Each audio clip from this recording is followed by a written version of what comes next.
हूँ आज खुदावंद के हजूर भाई बिशारत खोखर, बहन शीबा और उनके ख़ानदान की तरफ से शुक्रगुजारी खुदावंद के घर में लाई गई। खुदावंद ने उनको सेहत में बहाल किया। सबको हम खुदा की तारीफ़ करते हैं और मेरा दिल शुक्रगुजारी से भरा हुआ है अपने भाई सूबेदार याकूब मसीह साहब के लिए, जो मेरे सुबह के अर्ली इन द मॉर्निंग सुबह के दुआया पार्टनर है। बहुत शुक्रिया। हम सुबह जब मिलकर दुआ करते हैं, खुदावंद हमें बरकत देता है, खुशी से, शादमानी से, किसी मजबूरी से नहीं, किसी फटीक से नहीं। ये बात भी समझने वाली है कि जब हम खुदावंद के हुजूर आएँ तो महज रस्म पूरी करने के लिए फटीक के तौर पर नहीं, बल्कि शादमानी से, खुश होकर, दिल की खुशी से। तो मैं शुक्रगुजारी करता हूँ। वो बीमार थे, खुदा ने उन्हें सेहत दी। अपने भाई नासर अनायत साहब के लिए भी मेरा दिल खुशी से लबरेज है। वो कल वापस हॉस्पिटल से घर आ गए हैं। हम उनके लिए भी खुदा की तारीफ़ करते हैं। और मैं शुक्रगुजारी के बोल बोलना चाहता हूँ अपनी बहन दानिश पैट्रिक के लिए भी। खुदा ने हमारी बहन के ईमान को बहुत ज़्यादा बढ़ा दिया है, उस लेवल तक बढ़ा दिया है जहाँ पर ईमान कुव्वत बख्शता है, ज़ोर देता है, और ज़िंदा ईमान हम उसे कहते हैं। आमीन। आइए हम किताब मुक़द्दस को इंतहाई एहतराम से खोलते हैं और आज दुआ रबानी के मज़मून को हम जारी रखते हुए अगले अहम हिस्सा की तरफ बढ़ेंगे। मत्ती रसूल की मार्फत लिखी गई हमारे खुदावंद यीशु मसीह की इंजील, उसका 6वां बाब और उसकी 12वीं आयत मुक़द्दसा। पिछली बार हमने सीखा था, हमारी रोज़ की रोटी आज हमें दे, और इस बार हम सीखेंगे और जिस तरह हमने अपने कर्जदारों को मुआफ़ किया है, तू भी हमारे कर्ज हमें मुआफ़ कर। जिस तरह हमने अपने कर्जदारों को मुआफ़ किया, तू भी हमारे कर्ज हमें मुआफ़ कर। ये दुआया दरख्वास्त है और मैं फिर से याद दहानी के तौर पर बताना चाहता हूँ कि दुआए रबानी,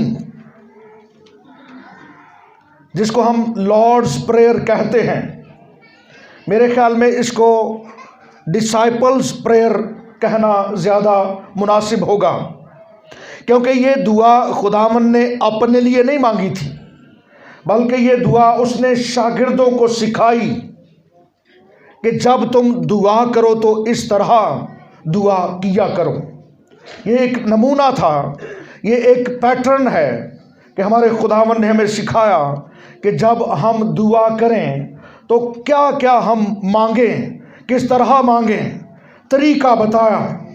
इस दुआ में जब हम यूनानी ज़ुबान में इसको पढ़ते हैं तो बड़ी हैरानकुन बात यह है कि इस यूनानी ज़ुबान के 57 वर्ड्स, 57 अल्फाज इस्तेमाल हुए हैं।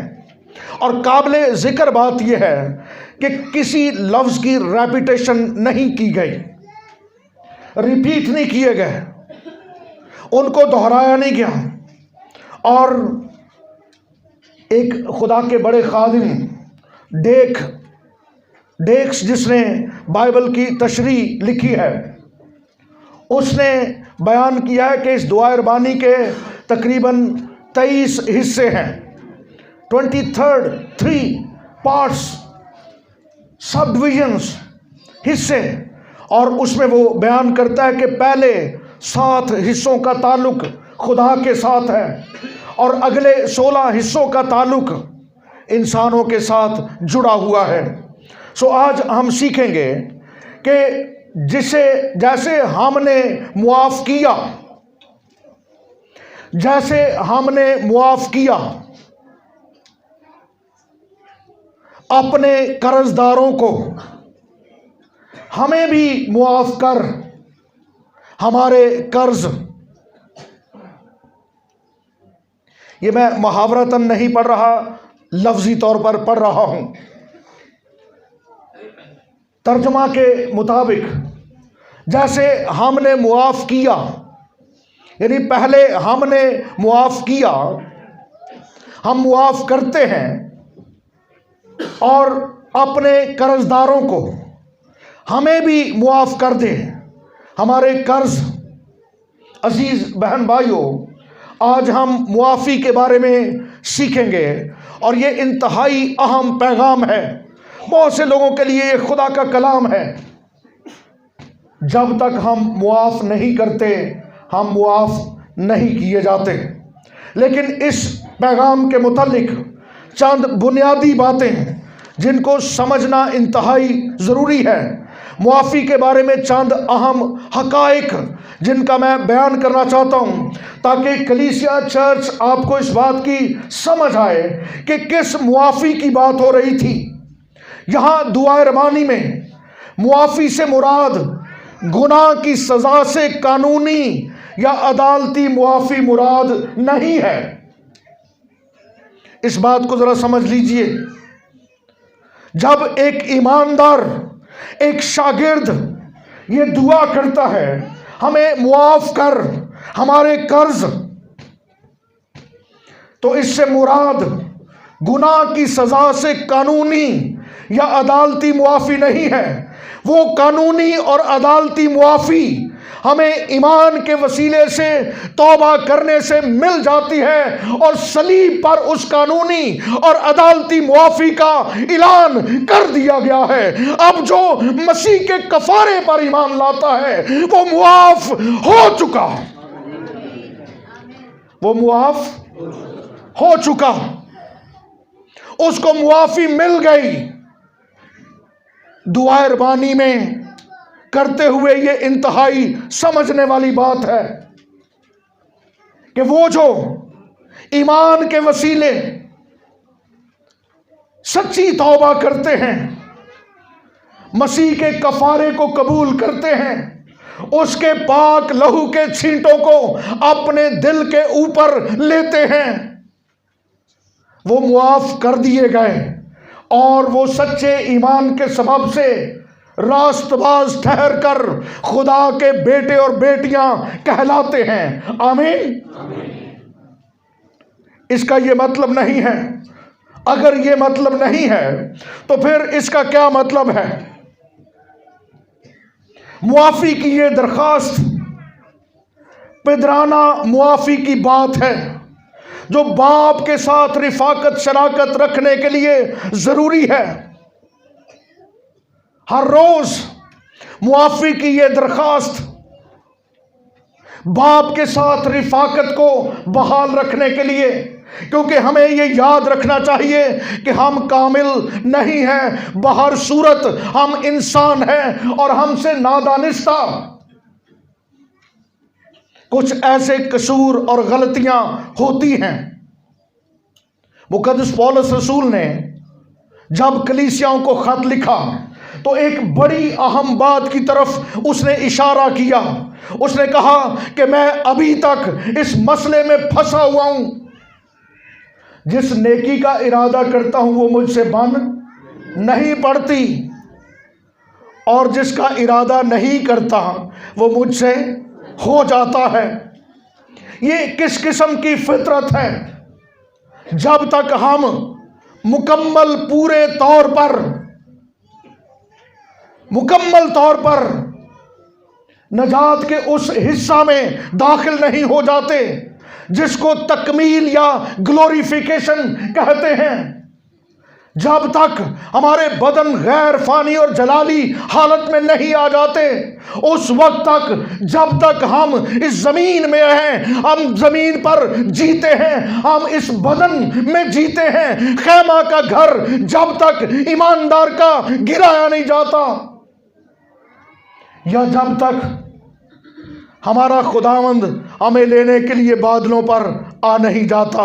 अब तो मैं यही सोचता रहता हूँ। पिछले दिनों एक इबादत में एक शख्स ने मुझसे सवाल किया और मैंने कहा अब तो मैं हर वक्त यही सोचता रहता हूँ, अभी मेरा खुदावंद मुझे लेने के लिए आने वाला है और मुझे हर वक्त तैयार रहना है।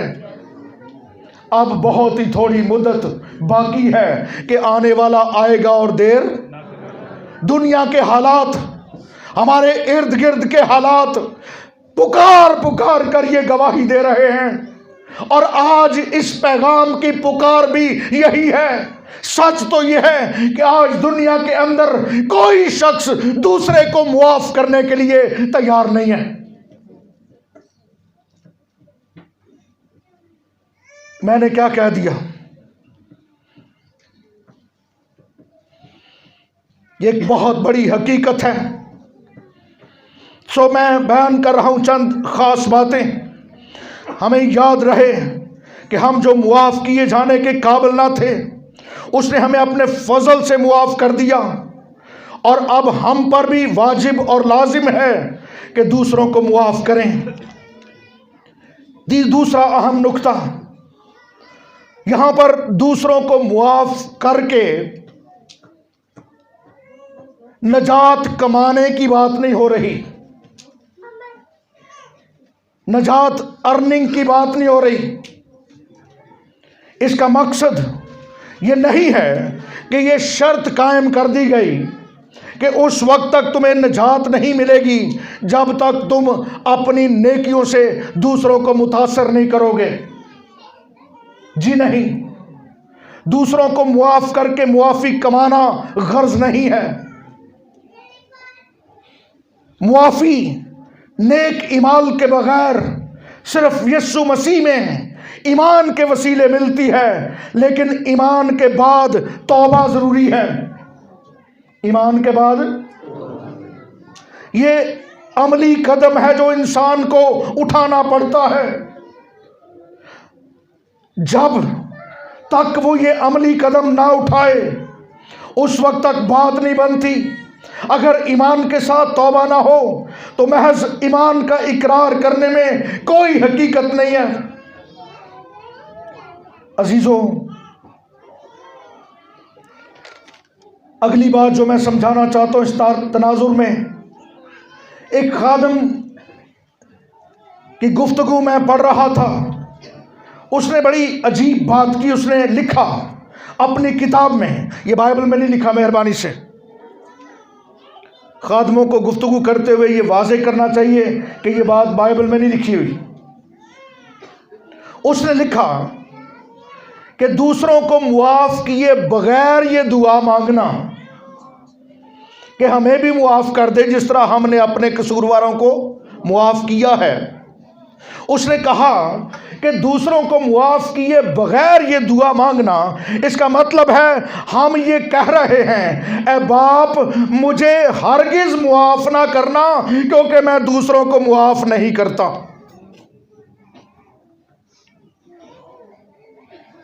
मुझे हरगिज मुआफ ना करना क्योंकि मैंने दूसरों को मुआफ नहीं किया। कसूरों और कर्जों से मुराद क्या है? वो बातें जिनसे ईमानदारों ने एक दूसरे की दिल आजारी की, एक दूसरे के दिल छेद दिए, एक दूसरे को तकलीफ पहुंचाई। जरूरी है कि हम उन सब को मुआफ करें जिन्होंने हमारी दिल आजारी की। अब मुआफी देने के मराहल, दर्जात, ये भी समझने बड़ी जरूरी है, क्योंकि जब तक हम मुआफी देने के दर्जात नहीं समझते उस वक्त तक फिर मुआफी का अमल मुकम्मल नहीं होता। मुआफी देने के दर्जात अगर आप समझना चाहते हैं तो मत्ती रसूल की मार्फत लिखी गई इंजील उसके 18वें बाब को पढ़िए। वहां पर अल मसीह ने अपनी जुबान मुबारक से ये बातें सिखाई। मैं मुख्तसरन उनको बयान करना चाहता हूं। पहला मरहला, जब कोई आपकी दिल आजारी करे, जब कोई आपको तकलीफ दे, तो ईमानदार होते हुए हमारा ये फर्ज बनता है कि हम फौरन अपने दिल में उसे मुआफ करें और हम कड़वाहट की रूह से, बिटरनेस से आजाद हो जाएं। क्योंकि दूसरों को मुआफ ना करने में हम चले, वो तो जो उसने किया सो किया, लेकिन हम खुद रूहानी तौर पर एक मुश्किल में पड़ जाते हैं। हम रूहानी तौर पर दुआ करने के काबिल नहीं रहते। हम रूहानी तौर पर खुदा के साथ रिफाकत रखने में के काबिल नहीं रहते। फौरन मुआफ कीजिए, फौरन मुआफ कीजिए। और दूसरा मरहला जो बाइबल में बयान किया गया, फिर उसको भी जाकर बताइए कि भाई नरमी से मुलामत कीजिए कि भाई आपने ये किया है, आपको मुआफ़ी की ज़रूरत है।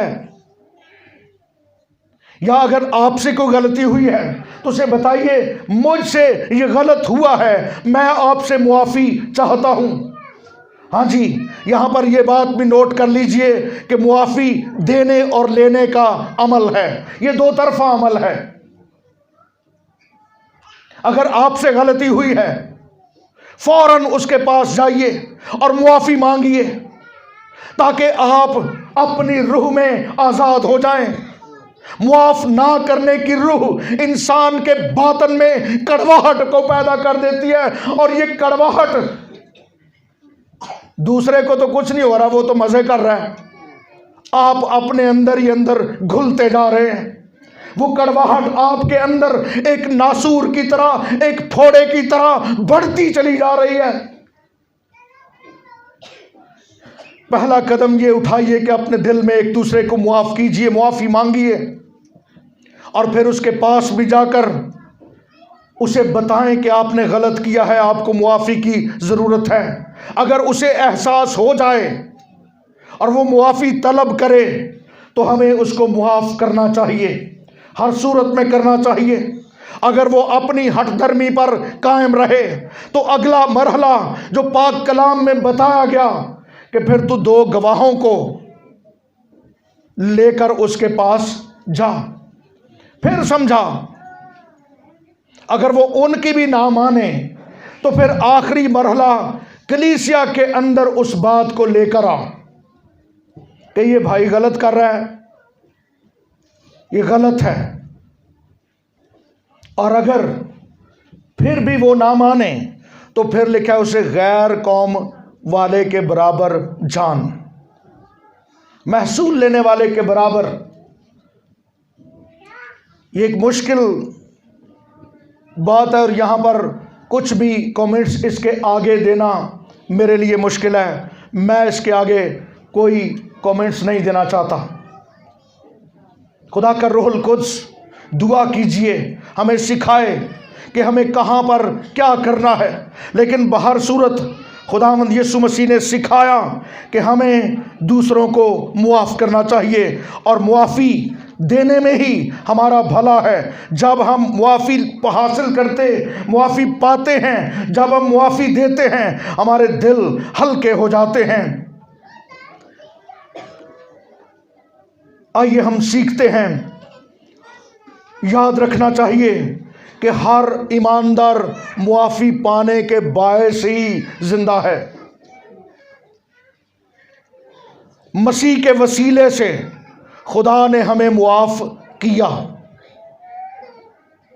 कितने लोग इस बात को जानते हैं कि हमसे कोई सीधा काम नहीं होया, सब ने गुनाह किया और सब खुदा के जलाल से, और खुदा ने अपने पाक बेटे के वसीले से जितनों ने उसके कफारे को मान लिया उनको मुआफ़ किया अपने फजल से, अपने खास फजल से। और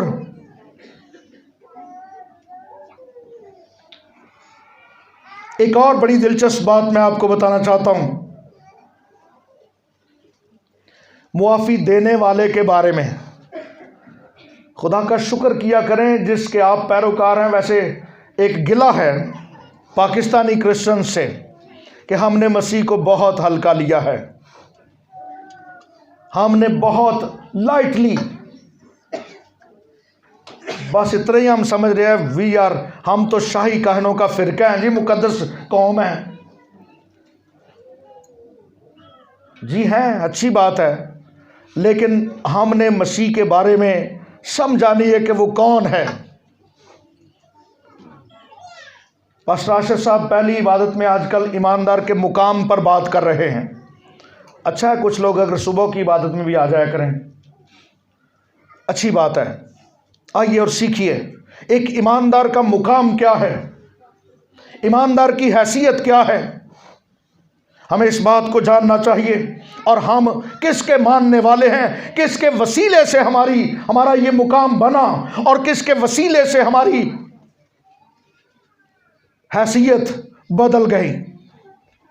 मैं खुशी के साथ ये बताना चाहता हूं कि दुनिया के सारे लीडर्स जो बाहर सूरत इंसान ही हैं, बेशक वो सियासी लीडर हों, वो समाजी लीडर हों, वो मजहबी लीडर हों, कोई भी हों, उन सब ने कहा मुझे मुआफ कर। उन सब ने क्या कहा? सानू माफ कर दे, साढ़े कोलों गलतियां हो गई ने। यहां तक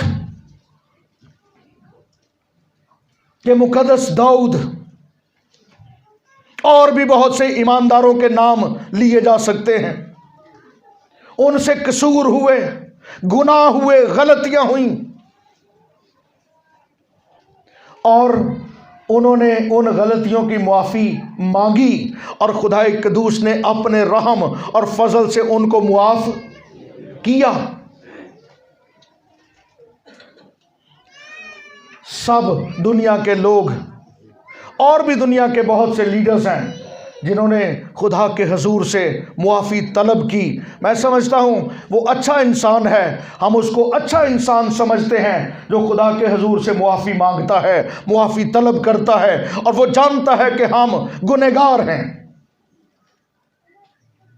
सब ने कहा मुझे मुआफ़ कर दे, लेकिन एक वाहिद ज़ात है अल मसीह की, जिसने ये नहीं कहा मुझे मुआफ़ कर, बल्कि उसने सलीब पर कहा इनको मुआफ़ कर दे, इनको मुआफ़ कर दे, क्योंकि ये नहीं जानते कि क्या करते हैं।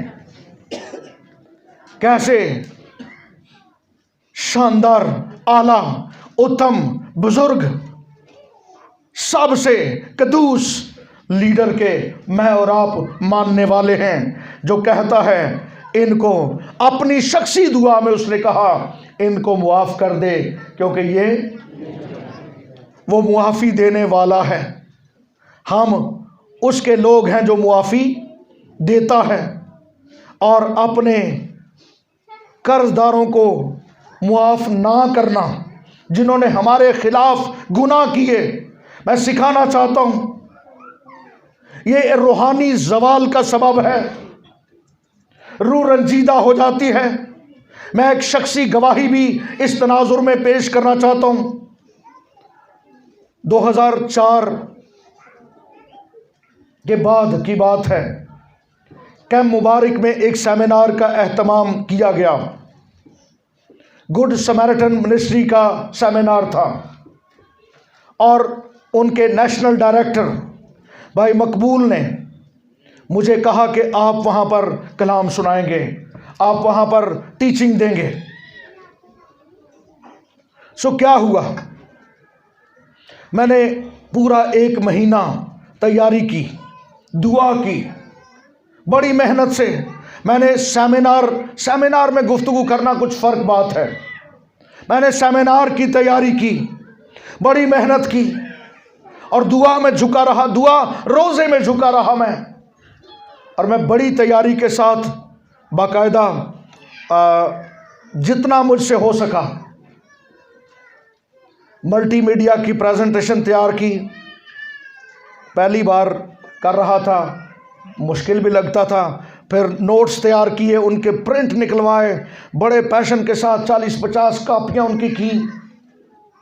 दुबई प्लाजे से जाकर 6th रोड पे एक वाशिंग मशीन वाला नहीं, ओसी फोटो स्टेट मशीन वाला, तो मैंने कॉपियाँ की और मैं उस सेमिनार में चला गया। जब वहाँ पर पहुँचा तो पता चला कि जी वो अमरीका तो जड़ियाँ 2 बीबियाँ आनियाँ सन जिन्होंने कलाम सुनाना सी, उसकी बजाय 3 आ गई ने। वो 3 बहनें वहाँ से टीचर्स आ गईं और मुझे शाम को बताया गया कि जनाब भाई पतरस साहब आपकी छुट्टी है, चूँकि अब गोरी चमड़ी वाले आ गए हैं तो कालियां नूं फिर कौन मौका देंदा है। और ये है, ऐसा हुआ मेरे साथ और मैं गवाही देना चाहता हूँ। मैं बातन से टूट चुका था। मेरी खिदमत के ये अवाइल पहले दिन थे और मैं अंदर से टूट गया। बाद में तो बड़े फिर तजर्बात हुए, हुण पक्का हो गया ना, हुण कुछ नहीं होता। मैं टूट गया। मैंने कहा खुदावंद, मैंने तेरे हुजूर दुआ की, मैंने तेरा कलाम हासिल किया और मैं चाहता था कि मैं यहाँ पर तालीम दूँ, सिखाऊं, लेकिन ये क्या हो गया। और मैंने शाम के खाने पर उस नेशनल डायरेक्टर भाई मकबूल से अपना रवैया बिगाड़ लिया। मेरे अंदर एक बहुत कड़वाहट पैदा हो गई और मैं सच बता रहा हूँ कि मैंने फैसला कर लिया। मैंने शाम को खाना भी नहीं खाया। खा लो भाई जी रोटी, नहीं मेरा दिल नहीं कर रहा, मैंने भुख नहीं। तो मैं उस वक्त मसला ये था कि सर्दी बहुत थी, ये स्नोफॉल कैंप था, मुझे याद है। मैं रात को वहाँ से आ नहीं सकता था। अगर मेरा बस चलता तो वहीं मैं उसी वक्त बैग उठा के दौड़ जाता। मैंने फैसला कर लिया कि सुबह इन सब के उठने से पहले मैं अपना बैग पकड़ूंगा और नीचे चला जाऊंगा, किसी को नहीं बताऊंगा और मैं इस कैंप से भाग जाऊंगा। 4 दिन का कैंप था। मैंने कहा भाग जाऊंगा, मैंने यहाँ पर नहीं रुकना। मेरी बेइज्जती की गई है, इंसल्ट हुई है मेरी। सो क्या हुआ कि पूरी रात मैं एक मुश्किल में था और अंदर से मैं कड़वाहट से भरा हुआ था। मैं उस भाई को मुआफ़ नहीं कर पा रहा था, इसने क्या किया मेरे साथ। लेकिन उस तरफ वो भी मुश्किल में था। इत्तफाक है, अगर आप कैंप मुबारक गए हों तो जहाँ पे पार्टिसिपेंट्स के कमरे हैं उसके सामने वहाँ पर एग्जेक्टिव्स के कमरे हैं। तो एक बड़ा सीन चल रहा था।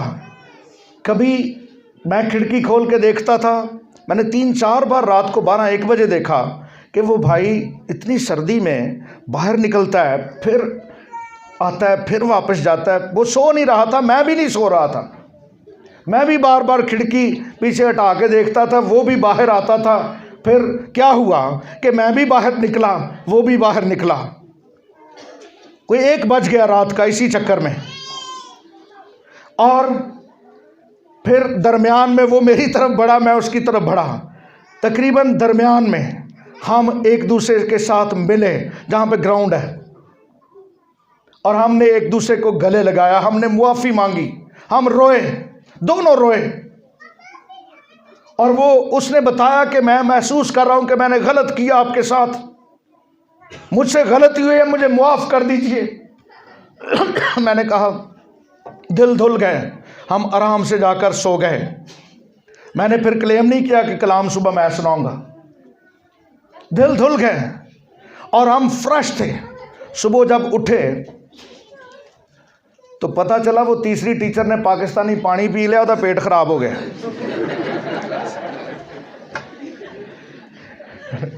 और फिर वो जो तैयारी मैं करके गया था, मैंने वहाँ पर फिर 4 दिन 4 सेशन लिए। सो खुदा की शुक्रगुजारी। जब ये रूहानी ज़वाल है, जब हम दूसरों को मुआफ़ नहीं करते, जब हम दूसरों को मुआफ़ करना सीखते नहीं हैं, है ये मुश्किल काम। यकीनन अभी एक मुश्किल सवाल मैं आपके सामने रख रहा हूँ और ये बहुत मुश्किल है। ये इतना आसान नहीं है शायद मेरे लिए भी। मैं भी इंसानी फितरत रखता हूँ, आप भी इंसानी फितरत रखते हैं। और कई दफ़ा हम ये कहते हैं नहीं उसको तो मैं मुआफ़ कर ही नहीं सकता, कब्र में भी जाकर मुआफ़ नहीं करूँगा। ना करें कब्र में भी मुआफ़, शायद उसको कोई फ़र्क नहीं पड़ रहा, लेकिन आपके अंदर की रूहानी हालत ख़राब हो रही है। आप रूहानी ज़वाल का सबब हैं। आपकी दुआ खुदा के साथ, बाप के साथ रिफाकत, शराकत, उसमें एक दरार पैदा हो गई है। जब तक आप और मैं दूसरों को मुआफ़ नहीं करते, उस वक्त तक हम मुआफ़ नहीं किए जाएंगे। ये बहुत बड़ी हकीकत है। खुदा के लोगों, मुकद्दस पतरस ने सवाल किया, कितनी बार मुआफ़ कर दूं? 18वें बाब में, मत्ती की अंजील उसके 18वें बाब में पूछा, कितनी बार मुआफ़ करूं? याद रहे कि फ़कीयों और फरीसियों और यहूदियों की ये तालीम थी कि 3 बार मुआफ़ कर दो। कितनी बार कर दो? 3 बार मुआफ़ कर दो। पतरस बड़ा जोशीला था और इनिशिएटिव लेने वाला था। अब इसने किया क्या? इसने कहा, यकीनन खुदावन ने कहा है, अगर तुम्हारा बिहेवियर, तुम्हारा चाल चलन फ़कीयों और फरीसियों से कुछ ज़्यादा नहीं होगा तो तुम आसमान की बादशाही में। बड़ा फ़राख दिल होकर कहता है, क्या 7 बार कर दूं? इसे पता था कि 3 बार मुआफ़ करना फ़कीयों और फरीसियों की तालीम है, तो कहता है, क्या 7 बार कर दूं? मसीह ने फरमाया, नहीं, 7 के 70 बार। 7 के 70 बार। और 7 के 70 बार अगर हम इदादो शुमार में जाएं, अगर हम मैथमेटिक्स की ज़रब तकसीम इसको मल्टीप्लाई करें, तो इसका मतलब बनता है 490 मरतबा। लेकिन मैं खुदा का खादिम तालीम देना चाहता हूँ, यहाँ पर यह नहीं कहा गया कि 490 मरतबा तुम दूसरे को मुआफ़ करो, बल्कि ये जुमला लफ्ज़ी नहीं है। इसका मतलब 490 मरतबा या 7 के 70 बार का मतलब है गैर महदूद मुआफ़ी। गैर महदूद मुआफ़ी। हमें दूसरों को कितनी बार भले वो हमारे खिलाफ गुनाह करें, हमें उनको मुआफ़ करना ही है। जदों दा मैं चेयरमैन बनया, सवेरे उठ के कईयां नूं सवेरे रोज़ाना ही माफ़ करता रहना। समझ आ गई जी गल? और मुआफ़ करना पड़ता है, क्योंकि जब तक मैं मुआफ़ नहीं करूँगा, मैं खुदा के साथ रिफाकत में जुड़ नहीं सकता। खुदा के साथ मेरा राबता बहाल नहीं हो सकता। एक ईमानदार जब तक अपने भाई को मुआफ़ ना कर दे, उस वक्त तक। एक भाई ने मुझसे ये बात, जो मैंने अचानक मेरे मुंह से निकल गई, इसको क्लियर कर दूं। एक भाई ने कहा, जी फलां फलां भाई को मुआफ़ क्यों नहीं कर देते? मैंने कहा, कर दिया हुआ है। किसने कहा नहीं किया? मैं तो हर रोज़ करता हूँ। और फिर बाइबली असूल को भी फॉलो किया है। पहले खुद बात की, फिर लोगों को लेकर गया, फिर कलीसिया में बात रखी। सारे बाइबली असूल आजमा चुका हूँ और अब भी हर रोज़ मुआफ़ करता हूँ। तो उसने कहा, जी फिर झगड़ा कद है? मैं क्या झगड़ा ये वे, मैं कहना मुआफ़ मैं कीता है, लेकिन पादरी ना बनाओ उन्होंने। उन्हें मिसाल दी थी, जी खोता एतवार नूं खूह च डिग्गा होवे तो उन्होंने कढ़ना चाहिए। तो मैं उन्होंने कहा भी ठीक है, खोते नूं कढ़ना तो चाहिए, पर खोते नूं मैं इधर हक च मैं कढ़ना चाहिए, वाकई कढ़ना चाहिए, लेकिन उन्होंने कढ़ के पादरी नहीं बनाना चाहिए। मसला ये है, मुआफ़ करना ज़रूरी है। हम मुआफ़ी की तालीम देते हैं और हमें खुद भी इस पर अमल करना है। हमें खुद भी इस पर अमल करना है। अगर हम मुआफ़ नहीं करते, दूसरों को मुआफ़ नहीं करते, तो फिर हम खुदा के सच्चे लोग नहीं हैं। हमें मुआफ़ करना है। अजीज़ों, इस जगह पर एक और अहम बात जो की गई, मत्ती रसूल की मार्फत लिखी गई इंजील उसके 18वें बाब में, कि एक मालिक के बारे में बताया गया, तमसील एक बयान की गई कि एक मालिक का एक नौकर था, उसके ज़िम्मे 10,000 तोड़े आते थे। उसने उसे पकड़ा, हाँ भी काट मेरे 10,000, हम ये कह लेंगे 10,000 रुपये। तो उसने पकड़ा, उसने मिन्नत की, उसने समाजत की, वो रोया, गिड़गिड़ाया, मेरे पास नहीं है, मैं नहीं दे सकता, मालिक मुझ पर रहम कर और मुझे मुआफ कर दे। मालिक ने मुआफ कर दिया। अब क्या हुआ? वो बाहर चला गया। उसको कितने मुआफ हुए जी? 10,000। अब बाहर जाके एक बंदे ने ओदे 100 रुपये देने सन। किन्ने देने सन? 100 रुपया देना सी। ओनू जाके फड़ लिया, लिखा ओदा गला घोटिया, उसको मारा, पीटा, उसका गला घूंटा, उसको पकड़कर कैद खाना में डाल दिया, इतनी ज्यादती और जुल्म किया। कुछ लोगों ने आकर मालिक को बताया, जिसको तूने 10,000 मुआफ किए वो तो किसी के 100 रुपये मुआफ करने के लिए तैयार नहीं है। 100 रुपया मुआफ करने के लिए तैयार नहीं है। उसने कहा अच्छा बुलाओ इसको। बुलाया और फिर उसकी सरजनश की, उसको पकड़ा, उसको कहा कि अब जब तक तू कोड़ी कोड़ी अदा ना करे तू नहीं छूटेगा।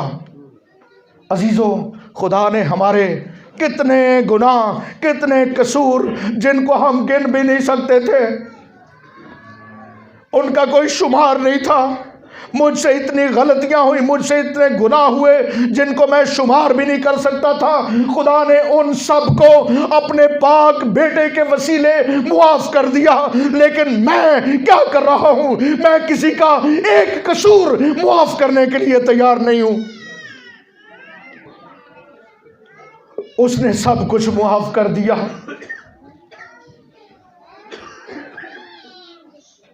और मैं किसी का एक कसूर भी मुआफ करने के लिए तैयार। जब तक हम दूसरों के कसूर मुआफ नहीं करेंगे, हम मुआफ नहीं किए जाएंगे। और ये बड़ी सादगी की बात है, इसमें कोई बहुत गुंजल वाली गल कोई नहीं। हम दूसरों को ईमानदार होते हुए, ये मैं ईमानदारों से मुखातिब हूँ, मसीह के लोग होते हुए हमें हमेशा दूसरों को मुआफ करना है। दूसरों को मुआफ करना है। हमें मुआफ़ी हासिल भी करनी है। अगर हमसे कोई कुछ हो गया, मुझे याद पड़ता है एक बड़ी गवाही मैं देना चाहता हूँ। कहेंगे आप पादरी साहब कई दफ़ा शख्सी बातें करते हैं, लेकिन गवाही के लिए, सिखाने के लिए, तालीम देने के लिए मैं खुद गवाह हूँ, पास्टर आशर भी गवाह हैं, और भी यहाँ पर बहुत से लोग गवाह हैं। हमारे बुज़ुर्ग पादरी साहब जिन्होंने इस कलीसिया को कायम किया यहाँ पर खुदावंद के फजल से, मैंने खुद देखा कई दफ़ा वो छोटे छोटे बच्चों से मुआफ़ी मांग लेते थे और मैं कई बार उनसे नाराज़ हुआ। तुसी ये देखो क्यों माफ़ी मंगन रहे थे? इसकी औकात क्या है? आप इससे माफ़ी मांग रहे हैं? आपने ये क्यों किया? ये ऑन द रिकॉर्ड बात है। यहां पर जो पुराने लोग बैठे हैं वो पता है उनको। कई दफा बहुत छोटे छोटे लोगों से, बच्चों से, मुझे एक बार याद आ गया, इतने बैठा क्रिस्टी किधर गया है, उनका पोता क्रिस्टोफर छोटा सा था, तो उन्होंने महसूस किया कि शायद दादा से कुछ गलत हो गया। तो वो उसको कह रहे थे, क्रिस्टोफर यार मैनू माफ़ कर दे, मैनू याद नहीं रहा। सो ये खुदा के कलाम का रवैया, वो मुआफ़ी मांग लेते थे। हकीकी मसीही लोग, मुआफ़ी मांगने में बड़ापन है। आपके क्राउन नहीं उतर जाएंगे, चलें उतर भी जाएंगे तो आसमान पर तो लग जाएंगे ना। क्यों जी गौरी साहब? इत्थे उतर भी जान तो परवाह नहीं, लेकिन आसमान पर जो क्राउन लगेंगे, आसमान पर जो इज्जत मिलेगी, आसमान पर जो मुकाम मिलेगा, हर ईमानदार को उसका मुतमन्नी रहना चाहिए, उसी के लिए कोशिश करनी चाहिए। सो अजीज़ों, जब तक हम दूसरों के कसूर मुआफ़ नहीं करते, हम मुआफ़, हमारे बड़े गुनाह उसने मुआफ़ कर दिए। क्या हम छोटी छोटी गलतियां एक दूसरे को मुआफ़ नहीं कर सकते? हमें मुआफ़ी मांग लेनी चाहिए। हमें एक दूसरे को मुआफ़ करना चाहिए। जब तक हम एक दूसरे को मुआफ़ नहीं करेंगे, हम रूहानी तौर पर आज़ाद नहीं हो सकते, हमारी रूहें शादमान नहीं हो सकती, हमारे बातन में हकीकी खुशी का मुकाशफा नहीं आता। हमें एक दूसरे को मुआफ़ करना चाहिए। God bless you. खुदावंद आपको बरकत दे। आइए अपने सर झुकाएं, हम दुआ करें।